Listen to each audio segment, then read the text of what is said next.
당신은 왜 고통을 피하기만 하려고 합니까? 고통이 실은 당신의 영적 성장을 위한 가장 강력한 스승일 수 있다는 것을 알고 계십니까? 어느 날, 한 젊은 제자가 부처님을 찾아와 자신의 고통에 대해 이야기했습니다. 스승님, 저는 견디기 힘든 고통 속에 살고 있습니다. 사랑하는 사람을 잃었고, 건강도 좋지 않으며, 경제적으로도 어려움이 있습니다. 이 고통에서 벗어나는 방법을 가르쳐 주십시오. 부처님은 젊은 제자를 깊은 연민의 눈으로 바라보시며 잠시 침묵하셨습니다. 그리고 부드럽게 미소 지으며 말씀하셨습니다. 내가 그대에게 고통에서 벗어나는 방법을 가르쳐 주기 전에 먼저 그대에게 질문이 있다. 그대는 왜 고통에서 벗어나려 하는가? 제자는 혼란스러운 표정으로 대답했습니다. 스승님, 고통은 괴롭고 견디기 힘들기 때문입니다. 누구나 행복하기를 원하지, 고통받기를 원하지는 않습니다. 부처님께서는 고개를 끄덕이시며 말씀하셨습니다. 그렇다.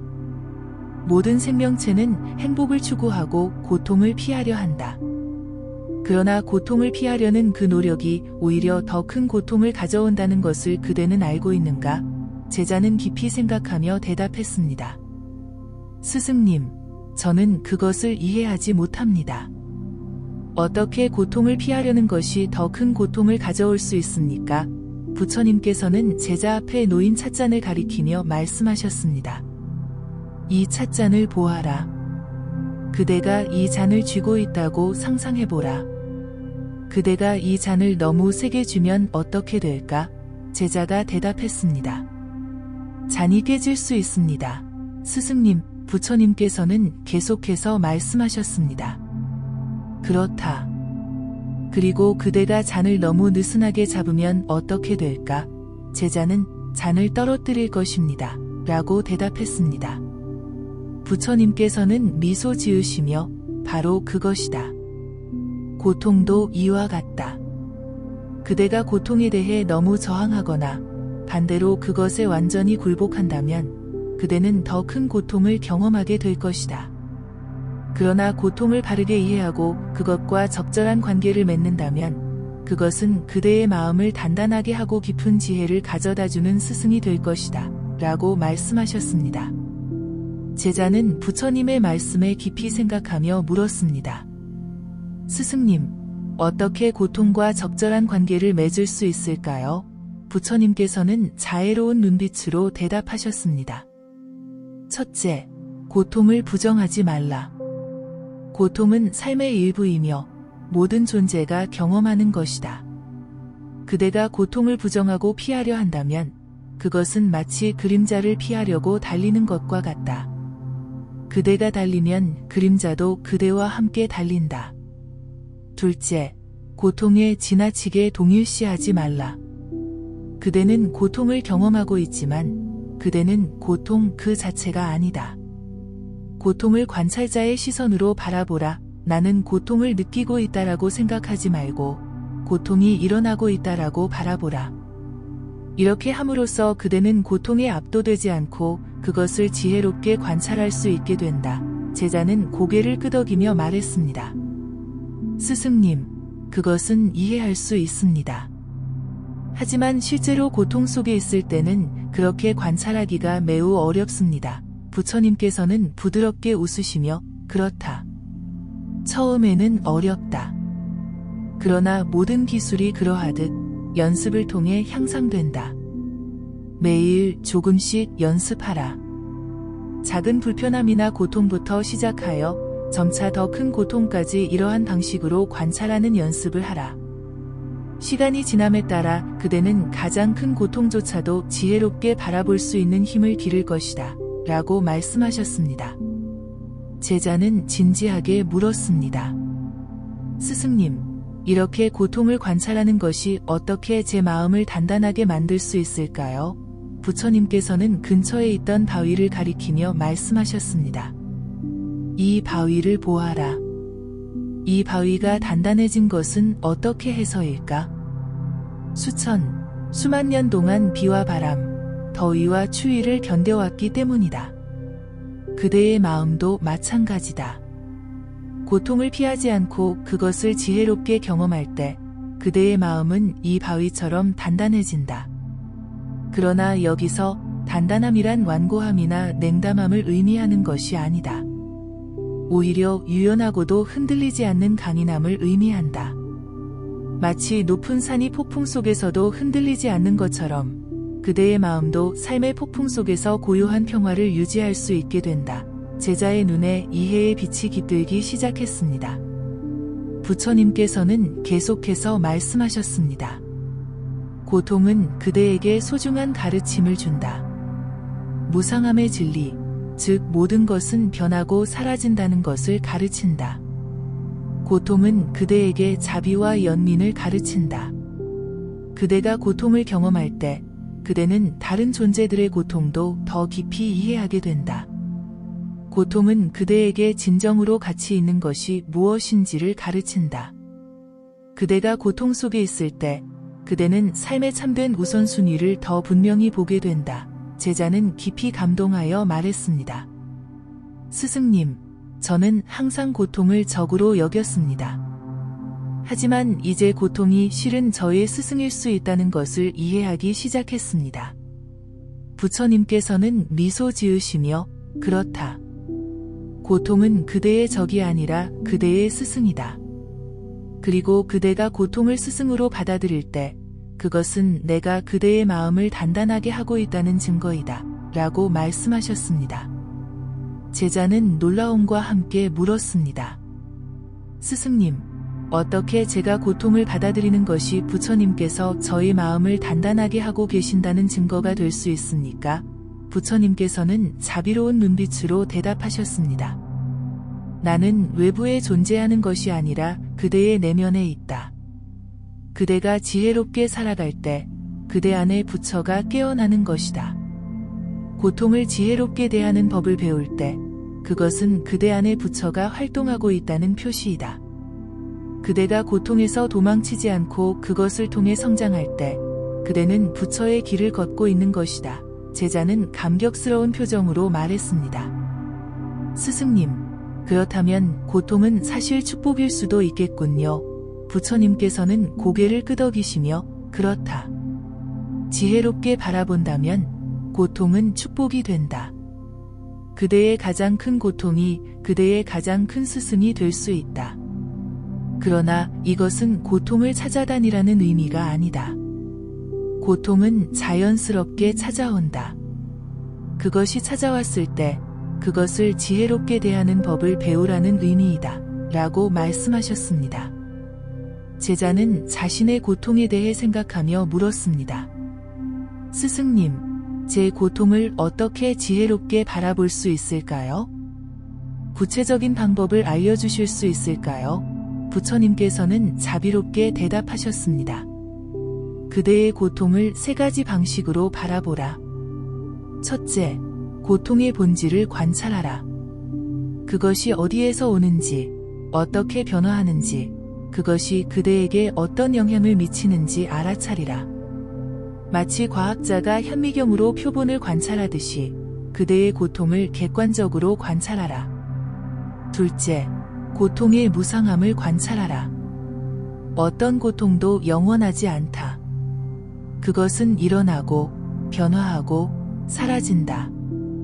고통의 순간순간을 알아차림으로 지켜보면 그대는 그것이 계속해서 변화하고 있음을 발견할 것이다. 셋째, 고통의 보편성을 관찰하라. 그대만 고통을 경험하는 것이 아니라 모든 존재가 각자의 방식으로 고통을 경험한다. 이 인식은 그대에게 연민과 동료의식을 가져다 줄 것이다. 제자는 부처님의 가르침을 깊이 새겼습니다. 부처님께서는 이어서 말씀하셨습니다. 그리고 이러한 관찰 속에서 그대는 호흡을 앵커로 삼아라. 고통이 압도적으로 느껴질 때 그대의 주의를 호흡으로 가져와 몇 번의 깊은 숨을 들이마시고 내쉬어라. 이것은 그대에게 현재 순간으로 돌아올 수 있는 공간을 제공할 것이다. 제자는 감사의 마음을 표하며 말했습니다. 스승님, 제가 고통을 이렇게 바라본다면 정말로 마음이 단단해질 수 있을까요? 부처님께서는 확신에 찬 목소리로 그렇다. 그대가 고통을 이렇게 지혜롭게 바라본다면 그대의 마음은 점차 단단해질 것이다. 처음에는 그 변화를 느끼지 못할 수도 있다. 마치 산을 오르는 등산객이 매 걸음마다의 고도 변화를 느끼지 못하는 것처럼. 그러나 시간이 지나 뒤돌아보면 그대는 얼마나 높이 올라왔는지 깨닫게 될 것이다. 그대의 마음이 단단해진다는 것은 외부 환경에 덜 흔들리게 된다는 것을 의미한다. 즐거움에 너무 들뜨지 않고 고통에 너무 침몰하지 않게 된다. 그대는 더 큰 평정심을 가지고 삶의 모든 경험을 대할 수 있게 될 것이다. 라고 말씀하셨습니다. 제자는 잠시 생각에 잠겼다가 말했습니다. 스승님, 하지만 너무 강한 고통 앞에서는 이렇게 관찰하는 것이 불가능할 때도 있습니다. 특히 사랑하는 사람을 잃었을 때와 같은 큰 슬픔 앞에서는 어떻게 해야 할까요? 부처님께서는 깊은 연민으로 대답하셨습니다. 그대의 말이 옳다. 때로는 고통이 너무 강해서 관찰자의 시선을 유지하기 어려울 때가 있다. 그럴 때는 자신을 강요하지 말라. 그대가 할 수 있는 만큼만 하라. 때로는 단지 고통 속에 있는 것을 허용하는 것이 필요할 때도 있다. 슬픔을 느껴야 한다면 충분히 슬퍼하라. 눈물을 흘려야 한다면 충분히 울라.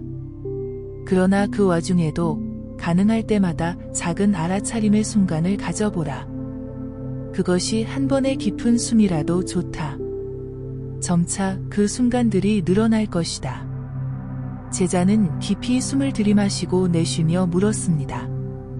스승님, 고통을 통해 마음이 단단해지는 과정에서 다른 사람들의 도움을 구하는 것은 어떨까요? 혼자서 견디려고 하는 것이 더 나은지, 아니면 도움을 구하는 것이 더 나은지요? 부처님께서는 지혜롭게 대답하셨습니다. 좋은 질문이다. 도움을 구하는 것은 약함의 표시가 아니라 지혜의 표시이다. 우리는 모두 서로 연결되어 있고 서로에게 의존하고 있다. 그대가 신뢰할 수 있는 친구, 가족, 스승 또는 상담자에게 도움을 구하는 것은 매우 가치 있는 일이다. 그들은 그대가 고통 속에서 길을 잃지 않도록 도와줄 수 있다. 그러나 궁극적으로 고통을 경험하고 그것을 통해 성장하는 것은 그대 자신의 내적 여정이다. 다른 이들은 그대의 여정을 지원할 수 있지만 그 여정을 그대 대신 걸을 수는 없다. 제자는 고개를 끄덕이며 이해를 표했습니다. 부처님께서는 이어서 말씀하셨습니다. 그리고 잊지 말라. 그대가 고통을 경험할 때 그대는 결코 혼자가 아니다. 나와 모든 깨달은 존재들이 그대와 함께 있다. 그대가 고통을 지혜롭게 대할 때 그대는 모든 부처와 보살들의 발자취를 따르고 있는 것이다. 이것이 내가 그대의 마음을 단단하게 하고 있다는 또 다른 증거이다. 제자는 이제 더 깊은 질문을 했습니다. 스승님, 저는 때로 제가 겪는 고통이 제 과거의 행동 때문이라고 생각합니다. 업보에 대한 이야기를 들었습니다. 제 고통이 정말 제가 지은 업보 때문인지, 그리고 그렇다면 어떻게 그것을 정화할 수 있을지 알고 싶습니다. 부처님께서는 사려 깊게 대답하셨습니다. 업의 법칙은 복잡하다. 그대가 현재 경험하는 고통의 일부는 과거의 행동과 관련이 있을 수 있다. 그러나 중요한 것은 과거에 집착하지 않는 것이다. 그대는 과거를 바꿀 수 없지만 현재의 반응을 통해 미래를 형성할 수 있다. 그대가 현재의 고통에 어떻게 반응하느냐가 그대의 미래를 결정한다. 만약 그대가 고통의 분노와 원망으로 반응한다면 그대는 더 많은 고통의 씨앗을 심게 된다. 그러나 그대가 고통의 이해와 수용으로 반응한다면 그대는 평화와 지혜의 씨앗을 심게 된다. 제자는 과거에 대한 자신의 집착을 인식하기 시작했습니다. 부처님께서는 계속해서 말씀하셨습니다. 업을 정화하는 가장 좋은 방법은 현재 순간에 올바른 행동을 하는 것이다. 자신과 타인에게 친절하고 자비로운 행동을 하라. 명상을 통해 마음을 정화하라. 지혜를 키우기 위해 가르침을 공부하라. 이렇게 함으로써 그대는 과거의 불선한 업의 결과를 점차 약화시키고 미래를 위한 선한 업의 씨앗을 심게 될 것이다. 제자는 깊이 감동받아 묻습니다. 스승님, 고통 속에서도 감사함을 느끼는 것이 가능할까요? 부처님께서는 밝게 미소 지으시며 그렇다. 사실 고통에 대한 감사함을 발견하는 것은 영적 성장의 중요한 단계이다. 고통은 그대에게 많은 선물을 준다. 그것은 그대에게 겸손함을 가르치고 그대의 마음을 여러 다른 이들의 고통에 더 민감하게 만든다. 고통은 그대에게 진정으로 중요한 것이 무엇인지를 분명히 보여준다.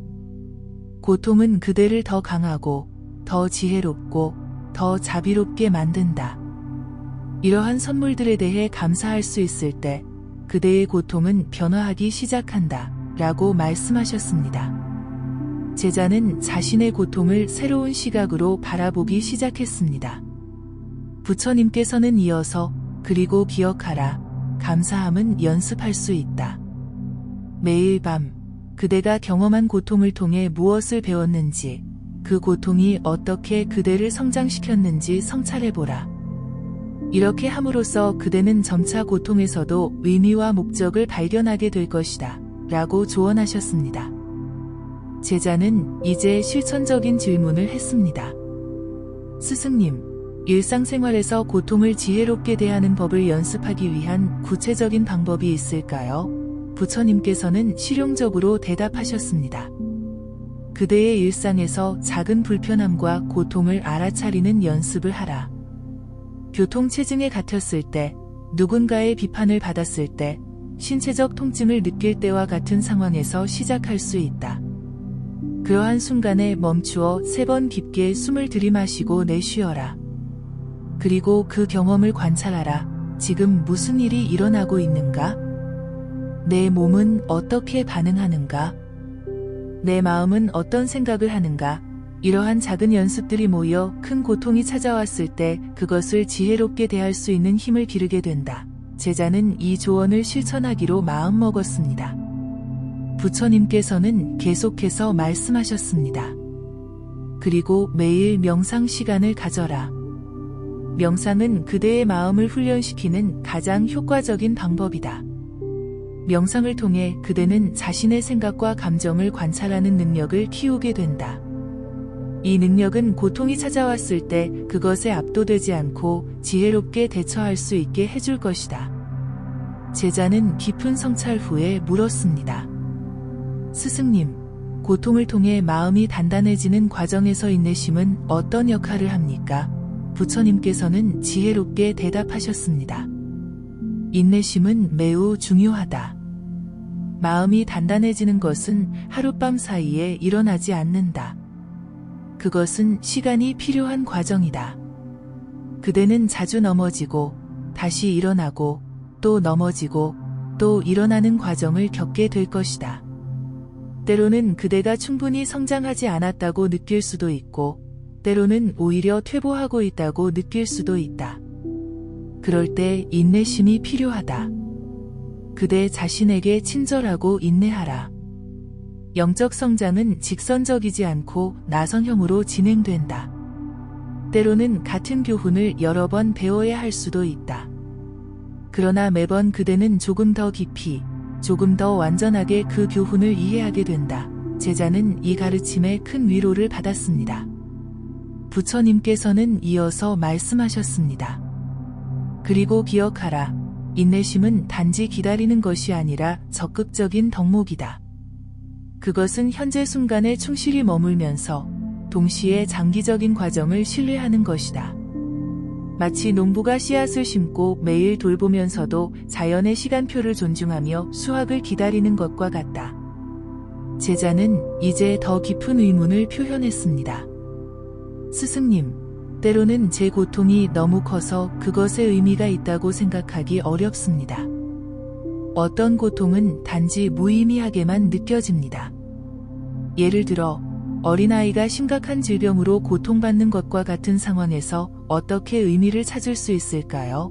부처님께서는 깊은 연민으로 대답하셨습니다. 이것은 매우 깊은 질문이다. 삶에는 쉽게 설명할 수 없는 고통이 있다.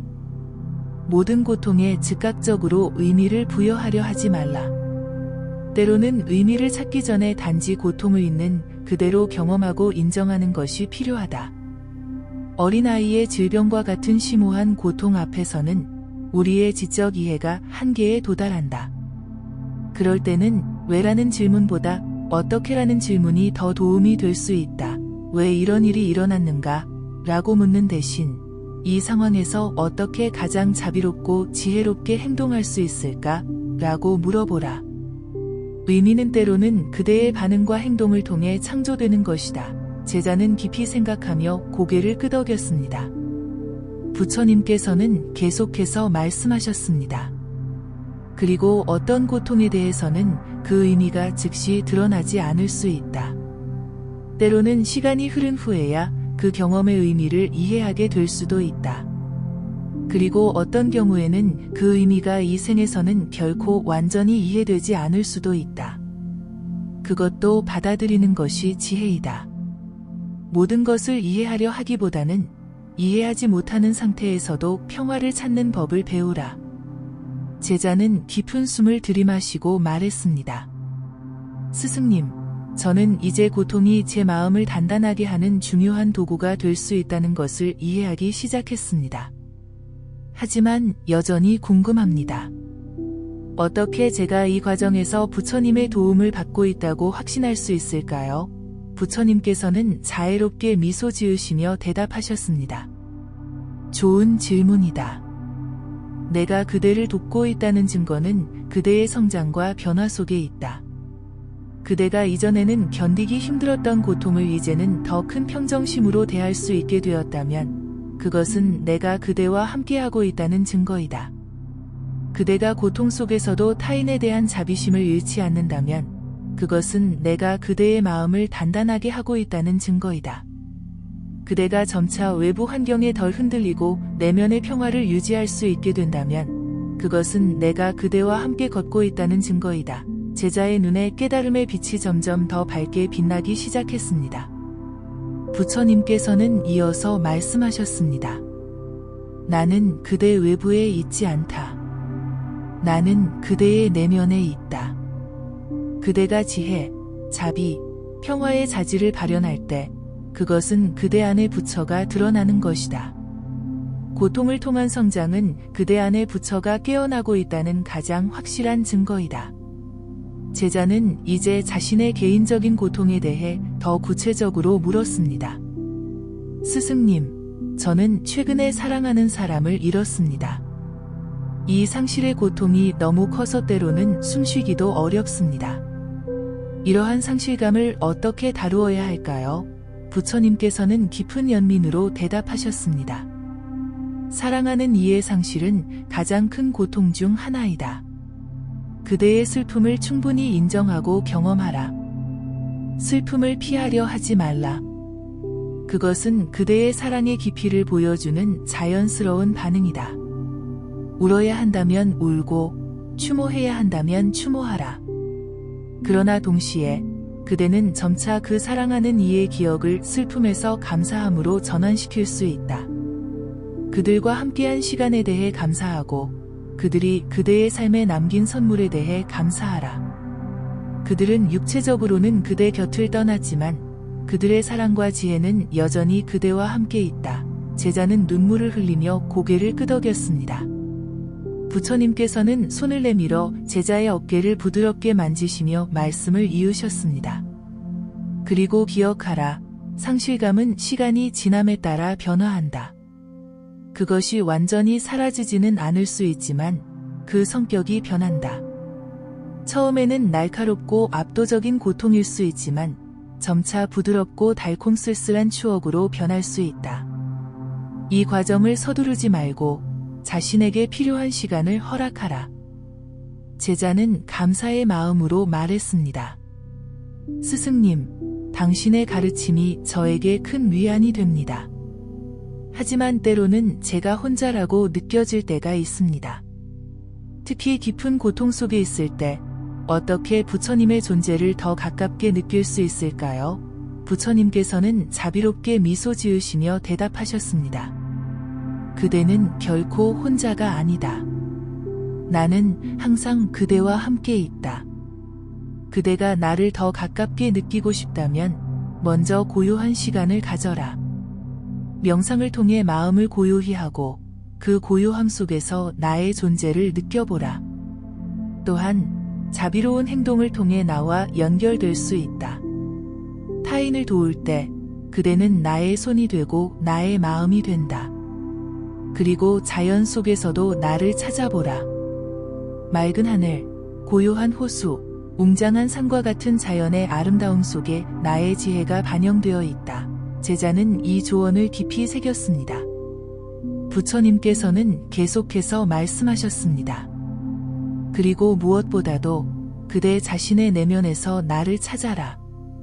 그대가 평화, 사랑, 자비, 지혜의 순간을 경험할 때 그것은 그대 안에 나의 본성이 드러나는 것이다. 그대는 본래 부처이다. 다만 그것을 아직 완전히 깨닫지 못했을 뿐이다. 제자는 깊은 통찰을 얻고 있음을 느끼며 물었습니다.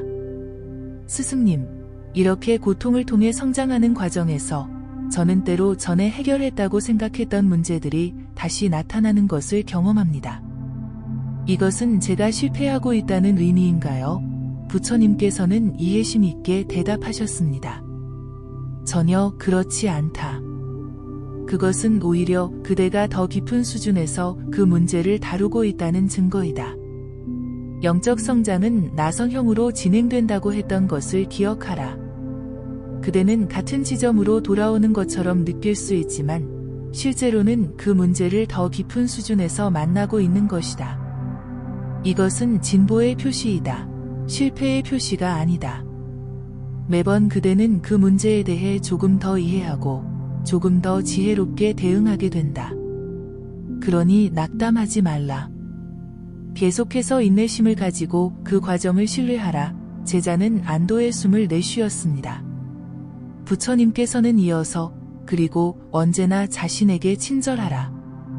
자기 비판은 도움이 되지 않는다. 그대가 자신에게 친절할 때 그대는 다른 이들에게도 더 친절해질 수 있다. 이것이 진정한 성장의 길이다. 라고 조언하셨습니다. 제자는 이제 깊은 질문을 했습니다.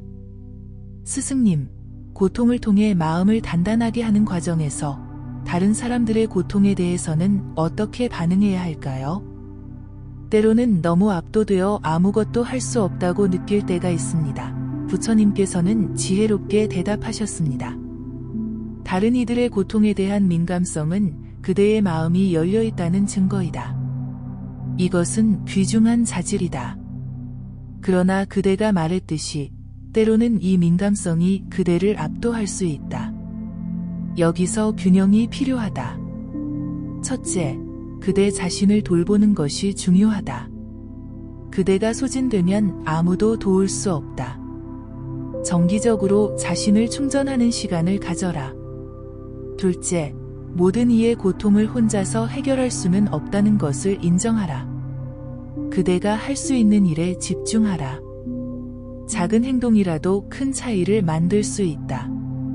셋째, 연민의 피로를 방지하기 위해 균형 잡힌 연민을 발전시키라. 이것은 타인의 고통을 인식하면서도 그것에 압도되지 않는 마음의 상태이다. 명상은 이런 균형을 발전시키는 데 도움이 된다. 제자는 이 조언에 감사함을 표했습니다. 부처님께서는 계속해서 말씀하셨습니다. 그리고 기억하라. 때로는 단지 현존하는 것만으로도 큰 위안이 될 수 있다. 모든 상황에서 해결책을 제시할 필요는 없다.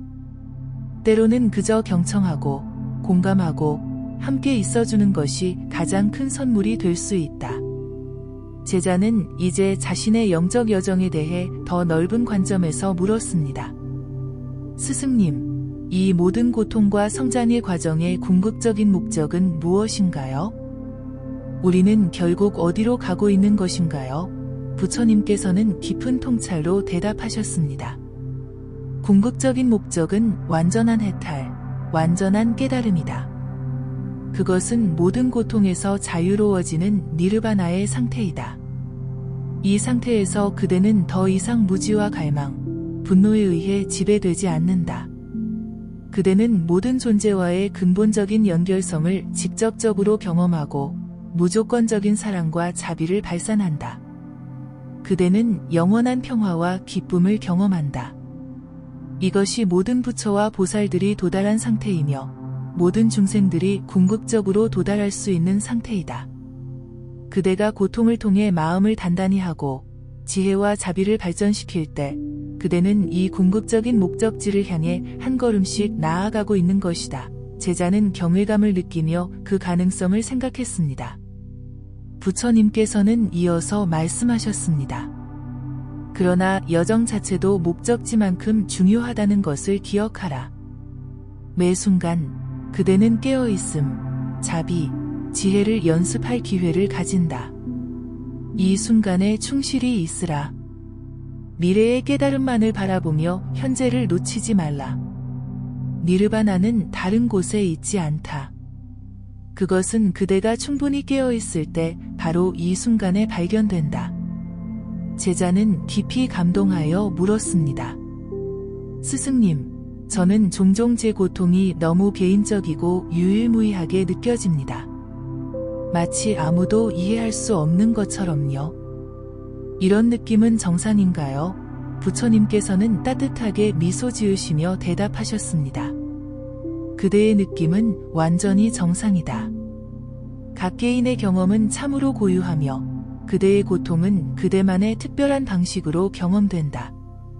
그러나 동시에 고통이라는 경험 자체는 보편적이다. 모든 존재는 고통을 경험한다. 이것이 우리를 연결하는 공통된 인간성의 일부이다. 그대가 고통 속에서도 이 보편적 연결성을 인식할 때 그대는 덜 고립되고 더 지지받는 느낌을 가질 수 있다. 그대의 고통은 그대만의 것이지만 그대는 그 고통 속에서 혼자가 아니다. 제자는 이 통찰의 깊은 위로를 받았습니다. 부처님께서는 계속해서 말씀하셨습니다. 그리고 때로는 그대의 고통을 다른 이들과 나누는 것이 도움이 될 수 있다. 물론 모든 사람이 그대의 경험을 완전히 이해할 수는 없지만 진실된 경청과 공감은 강력한 치유의 힘을 가지고 있다. 그리고 그대 자신도 다른 이들의 이야기에 귀 기울일 때 그대는 인간 경험의 다양성과 풍요로움을 더 깊이 이해하게 된다. 제자는 이제 자신의 일상생활에 대해 더 구체적인 질문을 했습니다. 스승님, 바쁜 현대 사회에서 일상의 압박 속에서도 이러한 가르침을 어떻게 실천할 수 있을까요? 부처님께서는 실용적인 조언을 주셨습니다. 현대 사회의 빠른 속도와 끊임없는 자극은 분명 도전이 된다. 그럼에도 불구하고 그대는 작은 방식으로 매일 연습할 수 있다. 아침에 일어나서 하루를 시작하기 전에 몇 분간 고요히 앉아 호흡에 주의를 기울이는 것으로 시작하라. 하루 중에 짧은 마음 챙김의 순간을 가져라. 식사를 할 때, 걸을 때, 심지어 이메일을 확인하기 전에도 잠시 멈추고 현재 순간에 주의를 기울일 수 있다. 그대의 감정과 신체 감각에 주의를 기울이고 스트레스나 불안이 생길 때 그것을 알아차리라. 알아차림이 첫 번째 단계이다. 알아차린 후에는 몇 번의 깊은 호흡을 통해 중심을 잡고 그 순간에 가장 지혜로운 반응이 무엇인지 생각해보라. 제자는 이 조언이 실천 가능하다고 느꼈습니다. 부처님께서는 이어서 말씀하셨습니다. 그리고 기억하라. 완벽해야 한다는 압박감을 주지 말라. 그대가 마음 챙김을 잊고 자동 조종 모드로 돌아갈 때가 있을 것이다. 그럴 때는 자신을 비판하지 말고 단지 알아차리고 다시 현재 순간으로 돌아오면 된다. 이것은 평생의 연습이다. 하룻밤 사이에 완성되는 것이 아니다. 제자는 깊이 생각한 후에 물었습니다.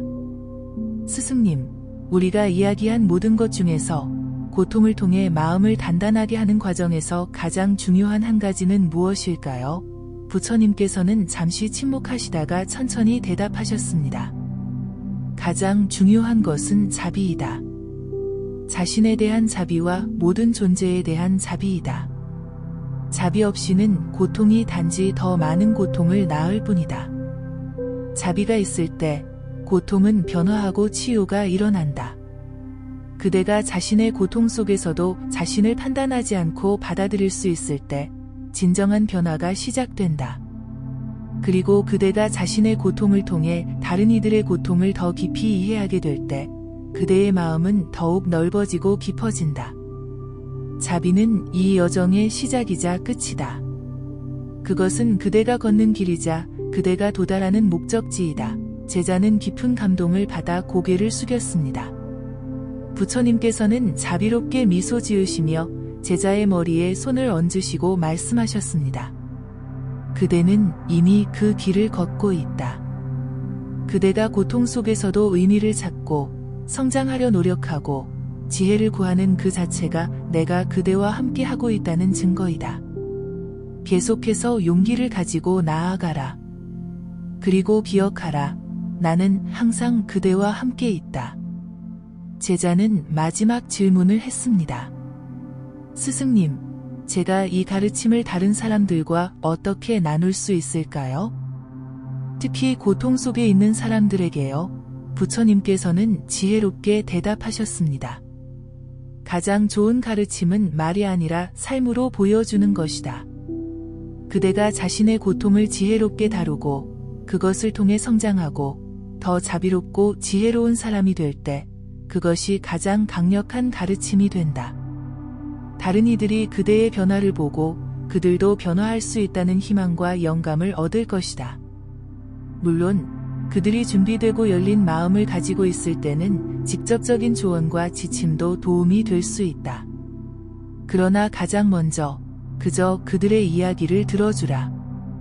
판단하지 말고 서둘러 해결책을 제시하지 말고 그저 온전히 현존하며 들어주라. 이것이 그대가 줄 수 있는 가장 큰 선물이다. 제자는 깊이 고개를 끄덕이며 이해를 표했습니다.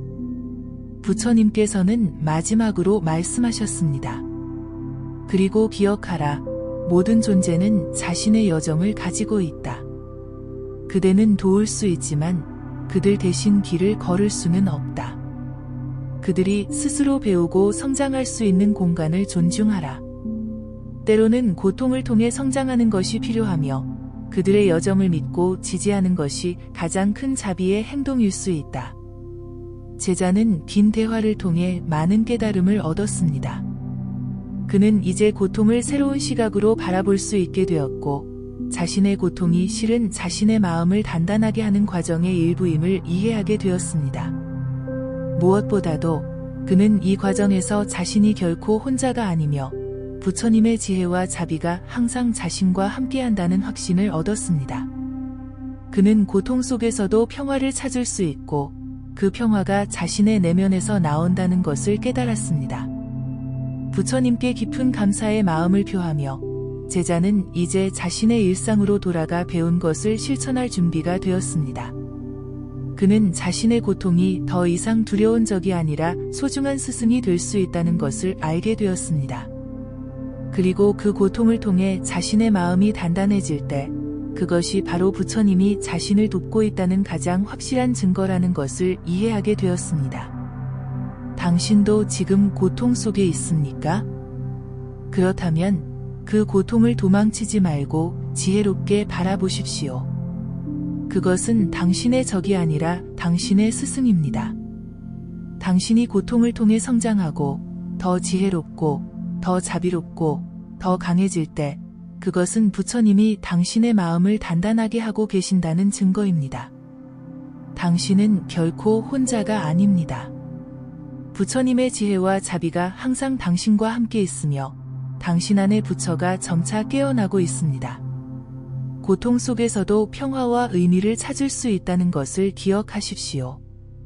그리고 그 여정에서 자신에게 친절하고 인내하십시오. 당신의 마음이 단단해지는 것은 시간이 필요한 과정입니다. 하지만 그 여정의 매 순간이 소중하며 그 여정을 통해 당신은 점차 당신의 참된 본성, 부처의 본성을 실현하게 될 것입니다. 이것이 바로 고통의 참된 선물이자 부처님이 당신과 함께하고 계신다는 가장 확실한 증거입니다. 당신이 고통을 두려움이나 원망 대신 배움의 기회로 볼 수 있을 때 당신은 이미 변화하고 있는 것입니다. 이것은 작은 성취가 아닙니다. 이것은 당신의 영적 여정에서 중요한 전환점입니다. 고통 자체가 당신을 변화시키는 것이 아니라 고통에 대한 당신의 관계와 반응이 당신을 변화시킵니다. 그래서 지금 이 순간 당신이 경험하고 있는 어떤 고통이라도 잠시 멈추고 그것을 다른 시각으로 바라보십시오. 그 고통이 당신에게 무엇을 가르치려 하는지 질문해 보십시오. 그 고통 속에서 어떤 성장의 기회가 숨어 있는지 탐색해 보십시오. 그리고 그 과정에서 자신에게 친절하십시오. 때로는 그저 고통을 느끼는 것을 허용하는 것이 필요할 수도 있습니다. 그것도 괜찮습니다. 중요한 것은 그 고통에 압도되어 그것이 당신의 전부라고 생각하지 않는 것입니다. 부처님은 모든 존재가 행복하기를 바라셨고 고통에서 벗어나는 길을 가르치셨습니다. 그러나 그 길은 고통을 부정하거나 피하는 것이 아니라 고통의 본질을 깊이 이해하고 그것과의 관계를 변화시키는 것입니다. 우리가 고통을 두려워하고 도망칠수록 그것은 우리를 더 강하게 쫓아옵니다.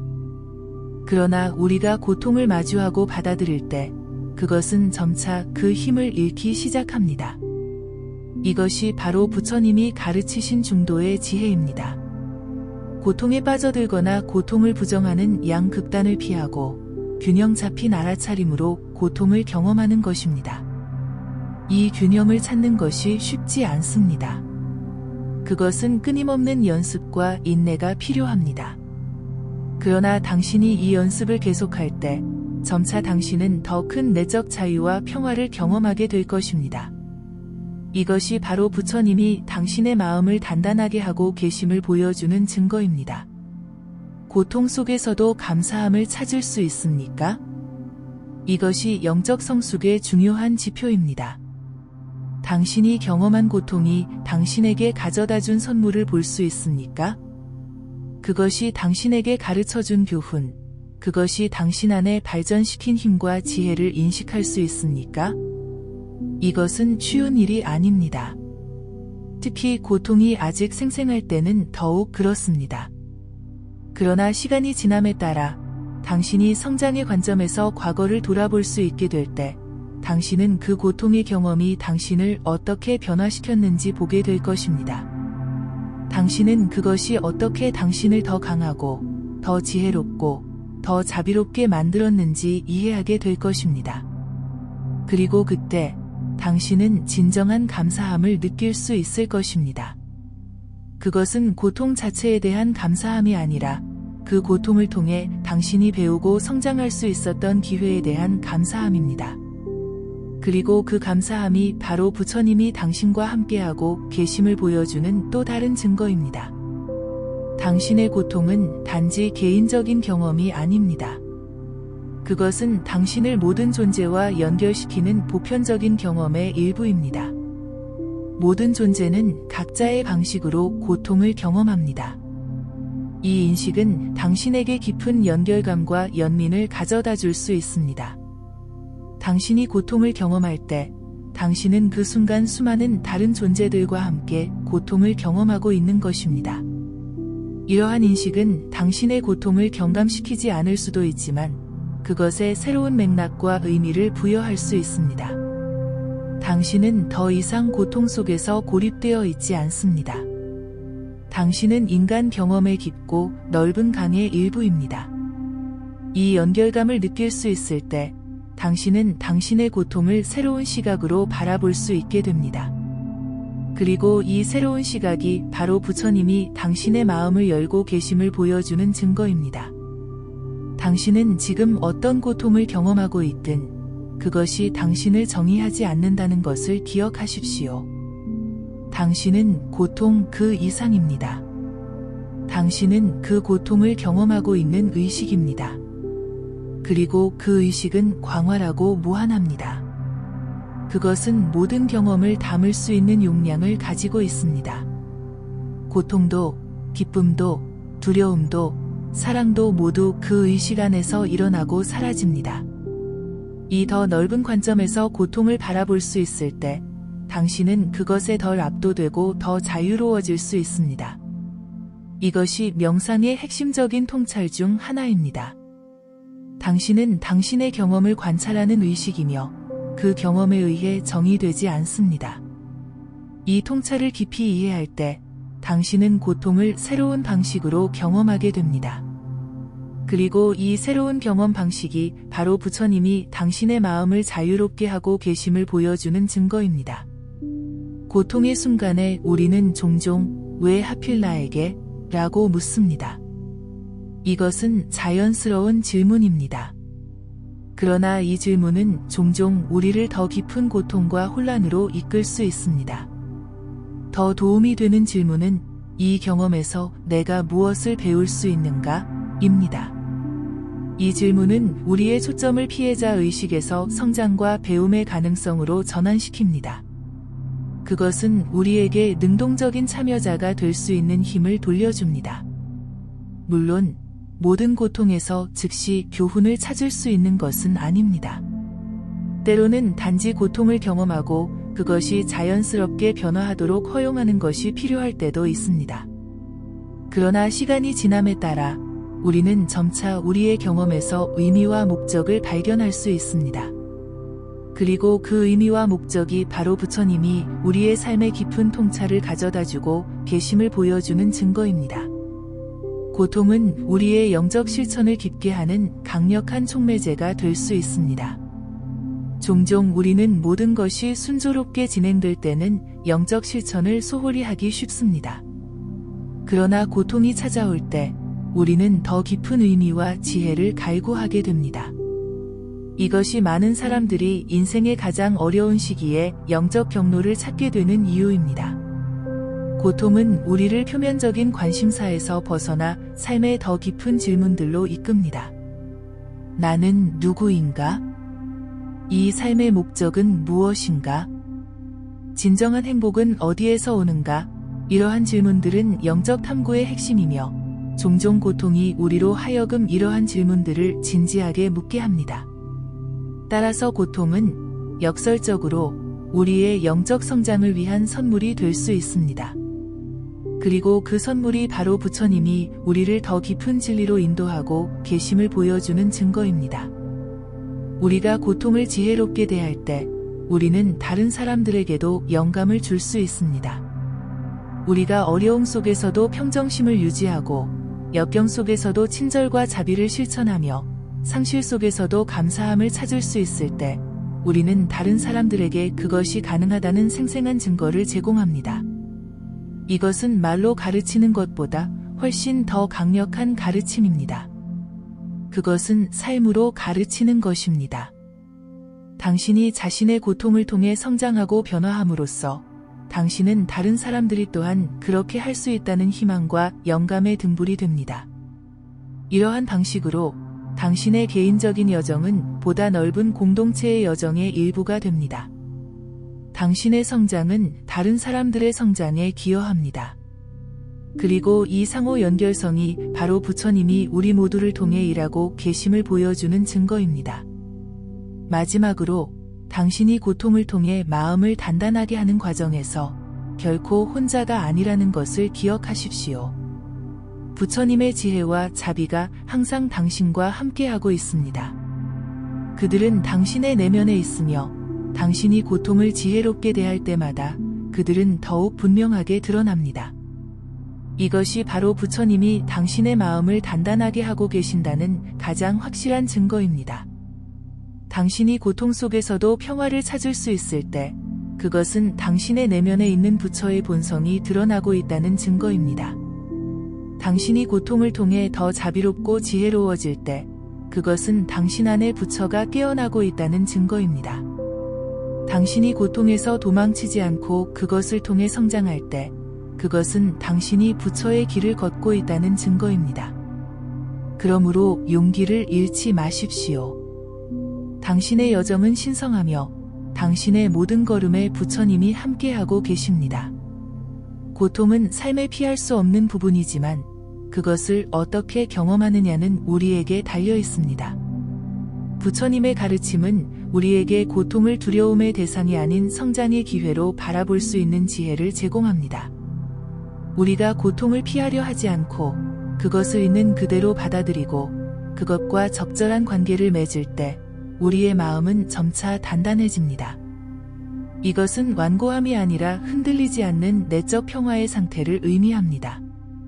이 여정에서 기억해야 할 것은 우리는 결코 혼자가 아니라는 사실입니다. 부처님의 지혜와 자비가 항상 우리와 함께하고 있으며 우리 안의 부처 본성이 점차 깨어나고 있습니다.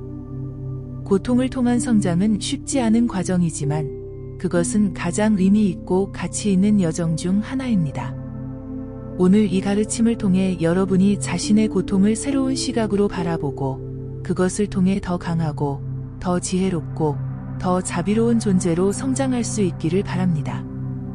그리고 그 과정에서 부처님이 여러분의 마음을 단단하게 하고 계심을 경험하시기 바랍니다. 평화와 지혜가 여러분과 함께 하길 빕니다.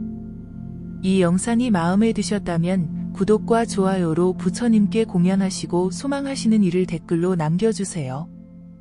좋은 글은 주변 사람들과도 함께 나누어 주세요.